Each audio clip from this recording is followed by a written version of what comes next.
लोकशाहीचा बुलंद आवाज, रिपब्लिकन वार्ता, महाराष्ट्र. वलांडीत तिरंगी लढत, वंचित बहुजन आघाडीचा प्रभाव निर्णायक ठरणार. देवळी तालुक्यात स्थानिक स्वराज्य संस्थांच्या निवडणुकीची रणधुमाळी सुरू झाली असून राज्यातील 12 जिल्ह्यांमध्ये निवडणूक प्रक्रिया सुरू आहे. राज्य निवडणूक आयोगाने यंदा मतदानाची तारीख 5 फेब्रुवारी ऐवजी 7 फेब्रुवारी 2026 अशी जाहीर केली आहे. वलांडी जिल्हा परिषद गटात भारतीय जनता पार्टीचे सौ उषाबाई संभाजी पाटील तळेगावकर तर राष्ट्रीय काँग्रेसचे सौ अंजली अजित बेळकोणे विळेगावकर या दोन प्रमुख पक्षांमध्ये चुरशीची लढत अपेक्षित आहे. मात्र या लढतीत वंचित बहुजन आघाडीचे सौ मनीषा अविनाश गायकवाड वलांडीकर स्थानिक उमेदवार असून प्रभाव दाखवण्यात यशस्वी ठरली का, तर निकाल पूर्णतः वेगळ्या दिशेने जाऊ शकतो, अशी चर्चा वलांडीतील ज्येष्ठ व जाणकार मतदारांमध्ये सुरू आहे.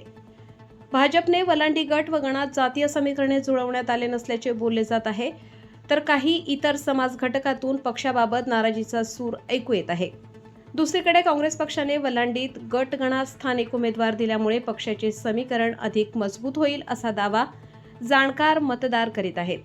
दरम्यान वंचित बहुजन आघाडीच्या उमेदवाराने गट व गणात प्रभावी प्रचार करत स्वतंत्र मतपेढी निर्माण केली, तर वलांडी गटात त्रिकोणी लढतीतून वेगळाच निर्णय लागण्याची शक्यता नाकारता येत नाही. त्यामुळे सध्या वलांडीसह संपूर्ण गण परिसरात राजकीय चर्चांना उधाण आले आहे. भारतीय जनता पार्टीने वलांडी गटाच्या प्रचारासाठी राजकीय वर्धास्थ असल्याने त्यात तालुका बाजार कमिटी, तालुका पंचायत, जिल्हा सहकारी बँक, उदगीर नगर परिषद व स्थानिक विकास सोसायटी तर तालुक्यातील शैक्षणिक संस्था यावर वर्चस्व असून त्यासाठी मतदारसंघात त्यांनी आपल्या पक्षाचा प्रभाव दाखवून निवडणूक प्रक्रियेत नक्कीच यशस्वी व्हाल याची खात्री करत आहेत. तर काँग्रेस पक्षाने लातूर महानगरपालिकेत विजय मिळवल्याने जिल्ह्यात काँग्रेसमय वातावरण झाल्याचा दावा करत आहेत व जातीय समीकरणाचा विचार करून गटात मराठा समाज उमेदवार तर गणात लिंगायत समाजाचा उमेदवार दिल्याने 12 पगड जातींना काँग्रेस पक्ष सोबत घेऊन निवडणूक लढवित असून सर्वसामान्य जनता काय निर्णय देतील याकडे सर्वांचे लक्ष वेधले आहे.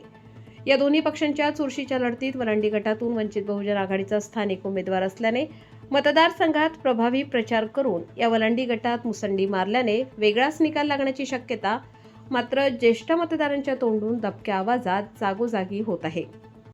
विस्तार न्यूज महाराष्ट्र आणि रिपब्लिकन वार्ता चॅनलमध्ये आपलं स्वागत आहे. सर, स्थानिक स्वराज्य संस्थेच्या निवडणुका सध्या चालू आहेत. त्यात वलांडी गटामध्ये आपण आलात, आम्ही आपले स्वागत आहात. विजयाचा संकल्प माननीय अमित विलासराव देशमुख साहेबांनी जिल्हा परिषदमध्ये तिरंगा झेंडा फडकवण्याचा संकल्प केला आहे. याबद्दल आपण काय बोलणार?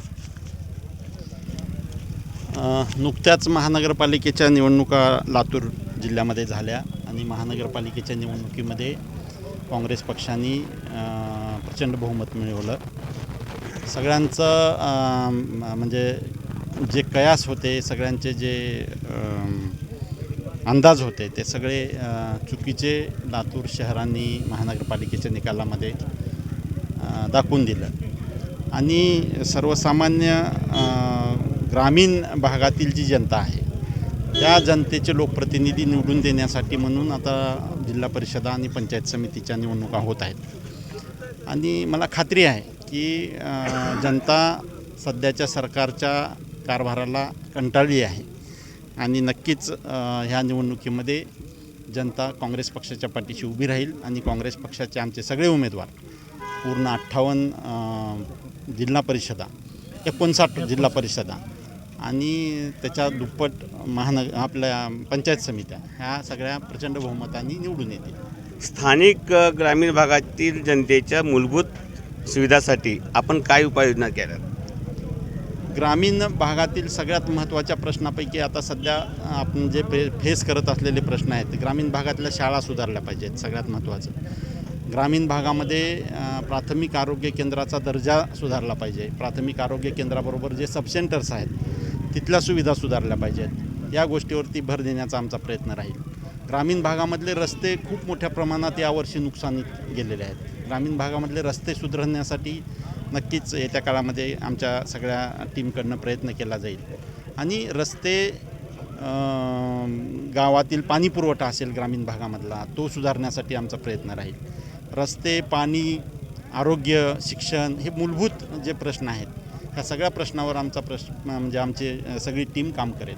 सत्ताधारी पक्षाच्या उमेदवारीने मागच्या वेळेस सत्ता असतानाही ग्रामीण भागातले रस्ते इतके खराब आहेत, ते काहीच विकास केले नाहीत. यावर आपली काय टिप्पणी बोलणार? सत्ताधारी पक्षाकडनं करण्यात आलेली कामं ही फक्त कागदावर आहेत. प्रचंड मोठ्या प्रमाणात भ्रष्टाचार ह्या सगळ्या मंडळीकडनं केला आहे. म्हणूनच इलेक्शन्समध्ये प्रचंड मोठ्या प्रमाणात आपणाला पैसा खर्च करत असताना ही मंडळी दिसत आहे.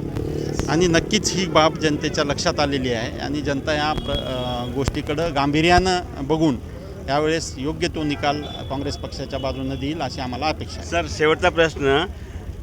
विरोधी पक्षाने महानगरपालिकेमध्ये जो विजय मिळवला तो विकासाच्या मुद्द्यावर नाही, ते भावनिकतेच्या वर्चस्वाने विजय मिळवला असा तुमचा आरोप आहे. यावर आपण काय बोलणार? नाही, आता ही त्यांची राजकीय उत्तर आहे, त्याला काही आम्ही महत्त्व देत नाही. धन्यवाद सर. रिपब्लिकन वार्तासाठी लातूर जिल्हा प्रतिनिधी Sagir Momin. Subscribe now and press the bell icon. Never miss an update.